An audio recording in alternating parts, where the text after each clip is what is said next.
Hey, I'm downtown Manhattan. I'm with Jeff Gaida. How's it going, Jeff? Great. How are you, Court? I'm great. You know, this is neat. We've got these like ShareRoller, or they're little like briefcase-looking things to electrify these share bikes, right? That's kind of how it works? That's how it works. Okay. Yeah. So how did you get into this? And like, what did you do before this? Give me the origin story. Right. So I was an engineer in college, an electrical engineer. And then I went and worked for a decade in business building, investing, financing companies, consulting, things like that. But I've always had a passion for things electrical engineering related. Right. I've been a big e-bike enthusiast for a long time. I was actually working on an e-bike project sort of in my garage. Okay. And then around that time, the City Bike program launched. Okay. I was very excited about it. But the first time I rode one, I was quite disappointed. They weigh 50 pounds. They have only 3 speeds.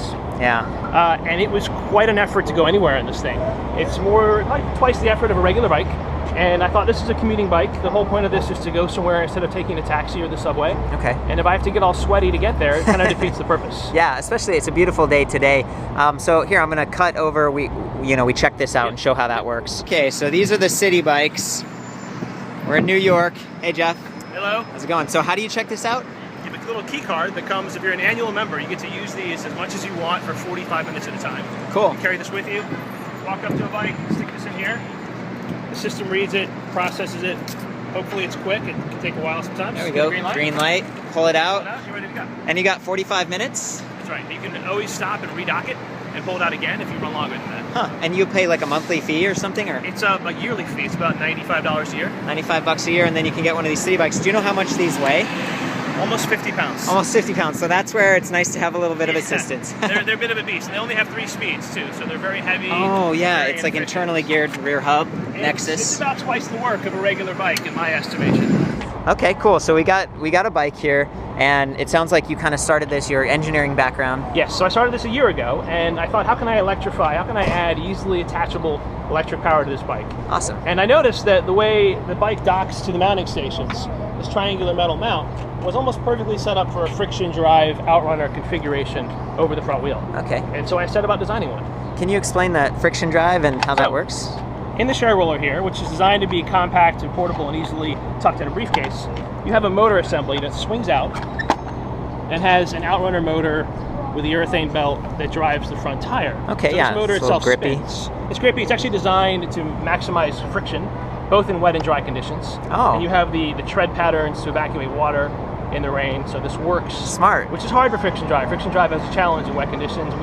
We've solved it pretty well. I mean, it's still not as good as in dry, but it works. Okay. So this is designed to be as compact, transportable as possible, and then to install. And it weighs about what, like 7.5 pounds? 7.5 pounds, actually 7.25. Okay. The base range kit will weigh 5.5 pounds.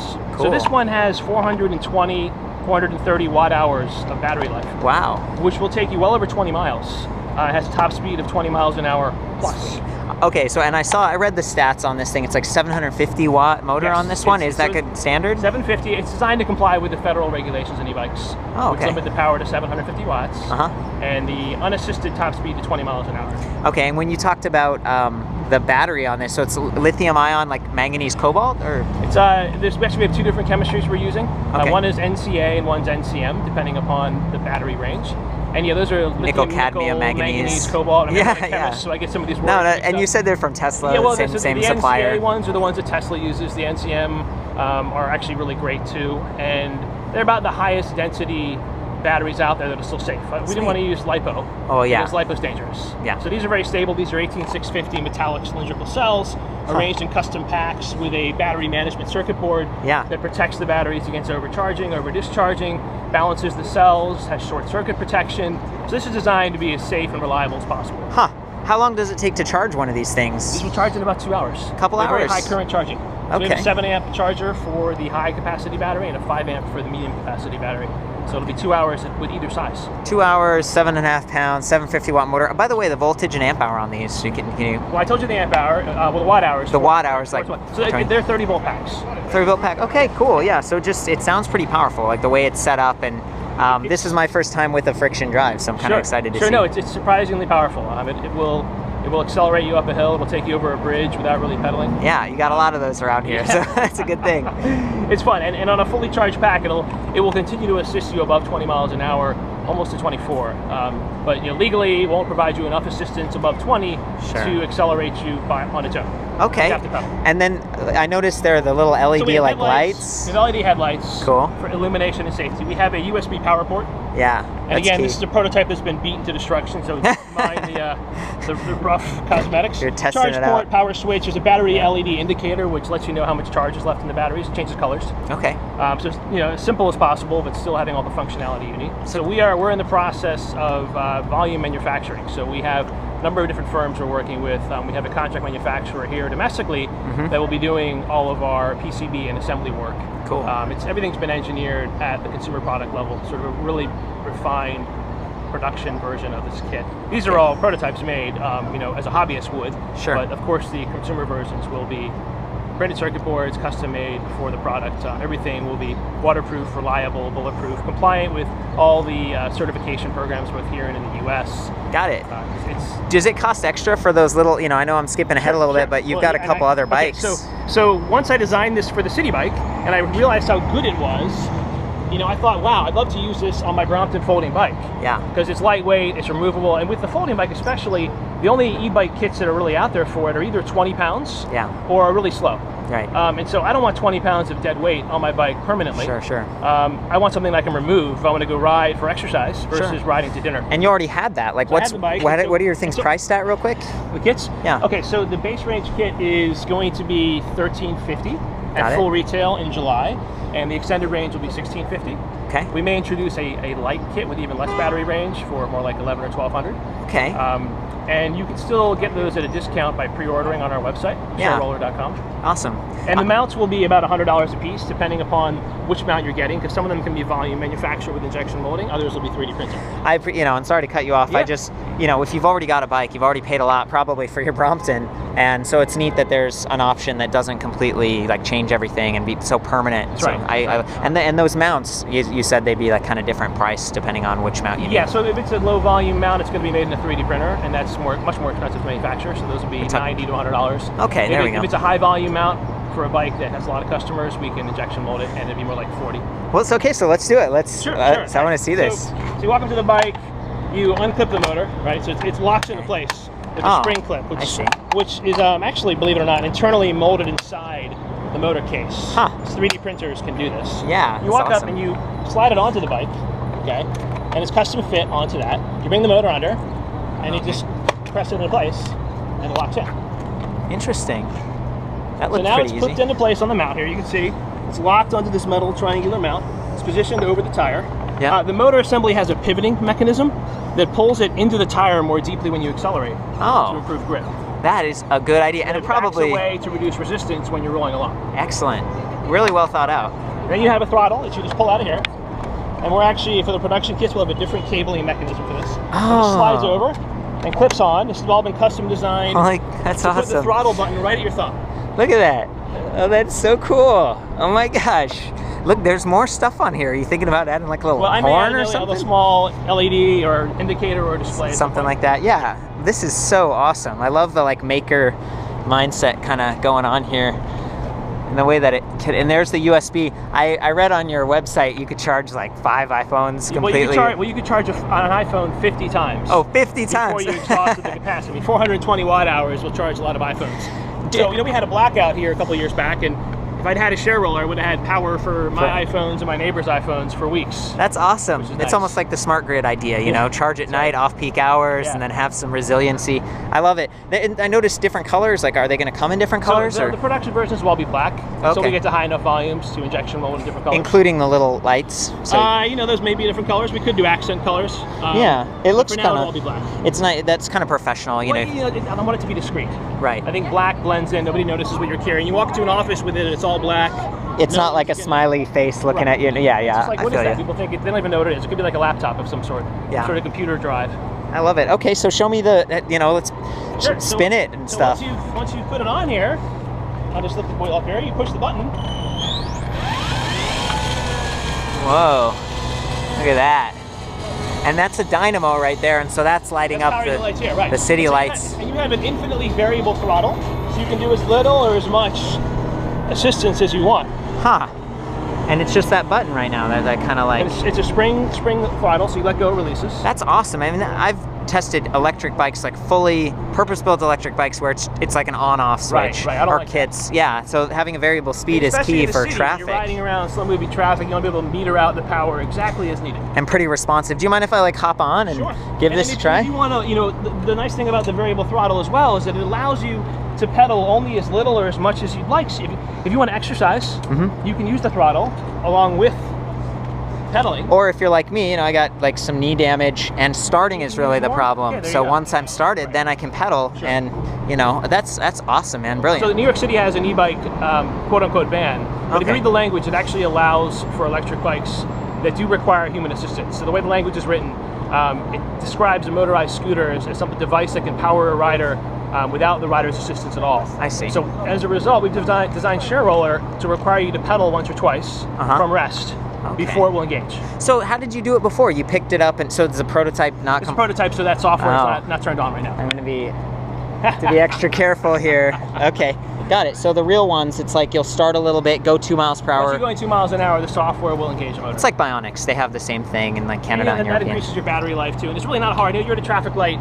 It's just basically like stepping into the bike, getting your butt on the seat again, and you're already going 2 miles an hour. How much drag does this produce if you're not using the motor? If you're not using it, there is some drag. It's noticeable, but it's not a lot. The nice thing about it is that drag is recharging your batteries. Because it's got regenerative charging? Oh my gosh. Any drag you feel, you can just rest assured that I'm adding some battery life back in. It's going back in? Okay. And in fact, you can use the throttle, since it's a variable throttle, if you don't want to feel any drag at all, you can use just a little bit of throttle. In fact, we're actually designing a mode that I'm calling Tailwind, which basically just turns the motor on all the time at a low power output. So that you always have the bike kind of urging you forward. It's not enough power to, you can easily stop with the brakes, and once you get to a low speed, it cuts off. Got it. But what it does is the whole time you're riding, it's giving you a little bit of a boost. Yeah. Like you have a tailwind, wherever just you're gently. going. I love it. And again, the big differences between what I'm going to try right now and the next packs is like a little lighter, a little bit more polished, but very similar. Right. Okay, so and quieter motor, you said. A quieter motor with more low-end torque. So we have custom motors with actually not only different windings, but different magnet configurations that are being made for us that will improve the low-end torque, improve the efficiency, and will also be quieter. Okay. And then also, as I told you, this is kind of the version 1. This case it's a little boxy, so the newer version 2s, the extended range, will be a ½ inch narrower this way. Okay. And the base range is a full 3 inches narrower. It's about this wide. It's 8 by 8.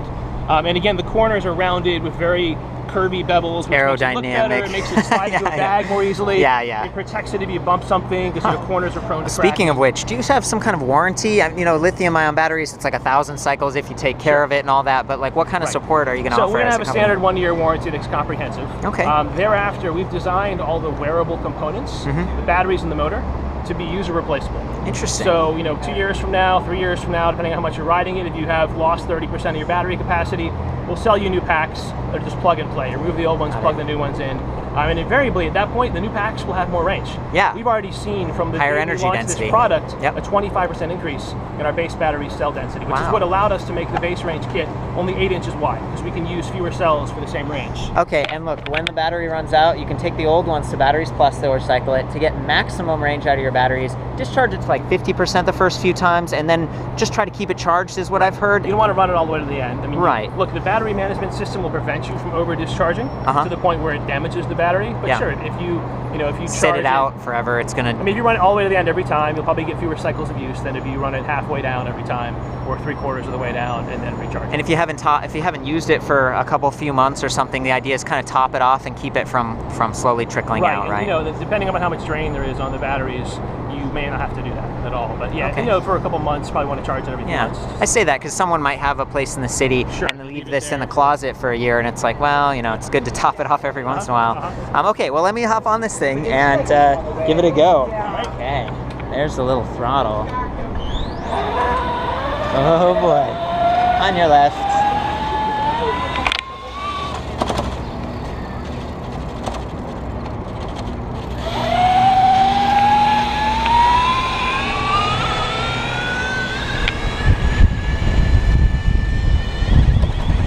Nice. It's neat that this works with, here in New York City, but a lot of the bike share programs have a very similar interface, or it's kind of the same bike, so you can use it comfortably on them, which is nice. And then of course that clamp that he sells, so you could use this on your Brompton.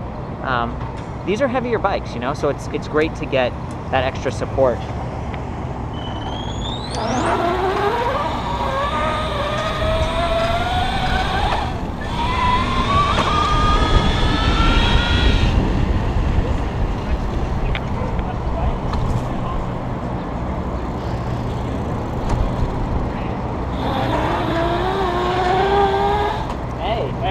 How's it going? All right. How was it? That was great. Yeah, it gave me a lot of boost, especially once it started picking up. That's right. So these are not the production motors, so they're not as strong at low speed. Right. So you were talking about the lower end. The production ones will have better torque at low speed. This thing works very well, kind of 5 miles and up, 5 miles an hour and up.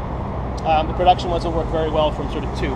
I like how it's so self-contained, and also, you know, you were talking about water, and there's like the grooved parts of the treaded belt. Treaded belt, yeah, and that's, I assume that you've taken that into consideration. Absolutely. And I'll tell you the other thing, not to overbore you with functionality. The other thing we've done to work in the wet, you have, like, in the wet conditions, you have lower coefficient of friction. All right, so reduce friction. So the belt, the type of urethane we use, is designed to have a lot of grip with rubber in the rain. Yeah. The treads are designed to evacuate water, and then we have a variable pressure mechanism that's built in here. So you just push it deeper in the tire and lock this into place. Now you've got more normal force on the wheel, so the tire, the motor is dug a little more deeply in the tire, so the combination... And that's that thing, so it's actually pushing on the rack, which is sturdy. Yeah, and so for our for our mounts for other bikes, we have turnbuckles that allow you to do the same thing by pulling it into the tire, which allows you to have really good grip in the rain. I've climbed hills in the rain, and friction drive is normally useless in the rain. This works. This is so cool. Okay, so real quick, you know, we've been spending time on this. It's awesome. Show me how these little clips work real quick, and then... I'll show you how this comes off, and I'll put it on the front. Oh, yeah, let's do it. Let's say I've just gotten home from work. Yeah. And I'm taking this off the bike. Okay. Just release this, unclip this, pop it out, put it back in, and you're good. Super fast. Now I want to put it on my Brompton so I can go ride around.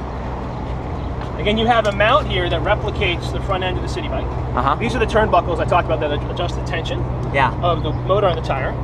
You slide it on here just like on a city bike. So how does that, I want to understand that better. Can you pull that back off? Like, so what's going on here? There's like circles and there's a... Well, I mean, if you look at the silver mount more closely, you'll see this is pretty much an exact copy.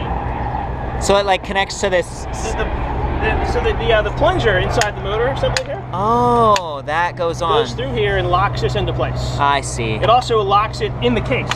So we have another replica of this hole right in here. So when you carry this, you bring it in here, and this locks in, so it won't swing out while you're carrying it. It felt pretty sturdy when I was riding, and I just wanted to understand that. So thank you for the quick overview. And so on this bike, you do exactly the same thing. You slide it on, you bring this under, and it's on. Now what I've done is I've created a copy of the handlebar shape of the city bike. Okay, so that you can then clip this on here the same way you would clip it onto a city bike. I see. So this kind of stays fixed, but all the pieces that stay on your bike, we're talking like half a pound. Yeah, it's super light. Super light. It don't interfere with anything. And on this bike, the big thing is the fold, and that mount does not interfere with the fold. You can still fold the bike. And that's brilliant. Yeah. And now you have this on here. Oh, cool. And this, you'll be astonished. You should ride this. Should I try it? It feels twice as fast. What it shows you is how heavy and inefficient the city bikes are. Right. It's kind of a beast on this bike. I'm going to give it a go real quick. Thanks, man. Let's see.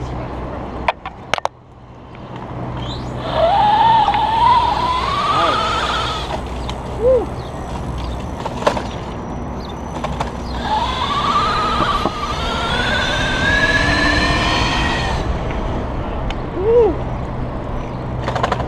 Pretty sweet. There we go. And they're able to do great things. Okay.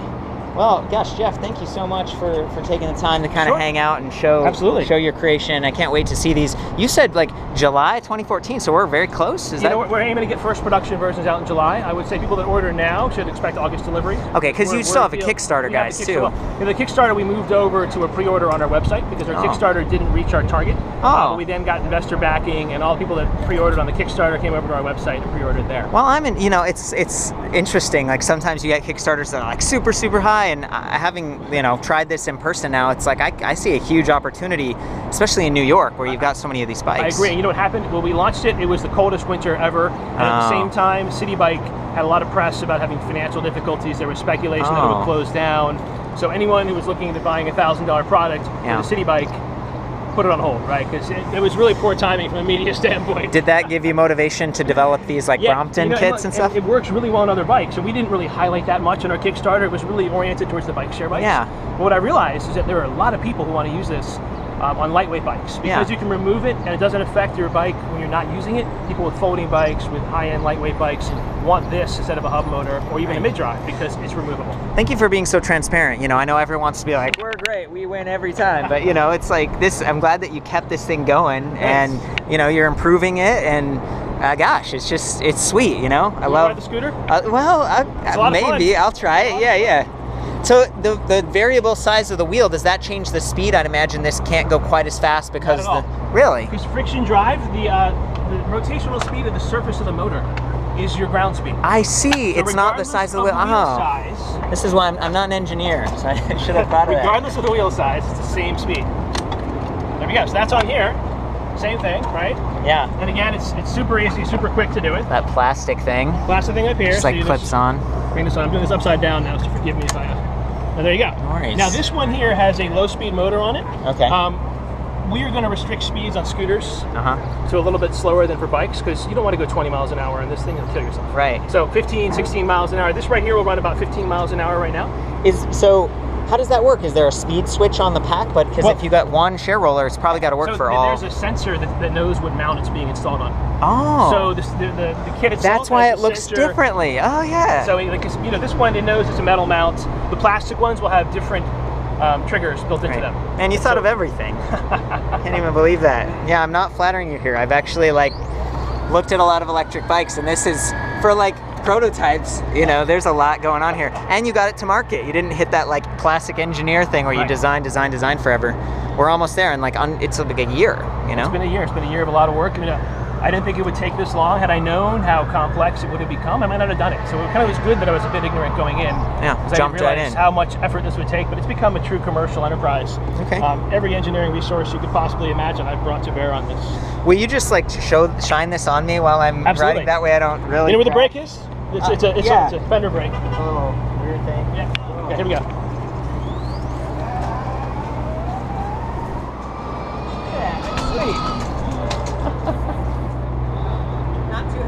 No. Well, it's an 11-pound scooter and a 7-pound kit. This is an 18-pound electric scooter, which is lighter than anything else in the market.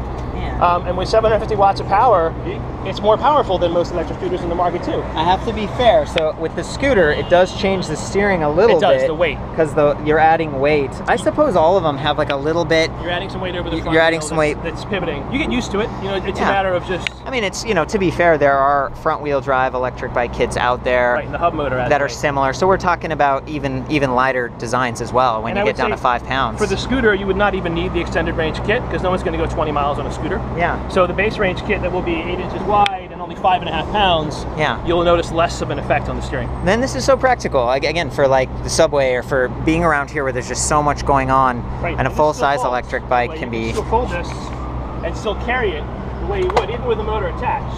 Yeah. You can still carry it. You can also clip it off, but you can just, if you want to get on a train or a bus, you don't have to remove the motor. Right. In order to carry this. Well, thank you so much for your time, Jeff. This is great. Again, it's a ShareRoller. What's your website? ShareRoller.com. ShareRoller. Okay. You can pre-order now and get more information there. We'll be updating with more pictures and videos of the new versions, which look a lot better soon. So right. Yeah, and I'll try to do a review too. Thanks again, man. You're welcome.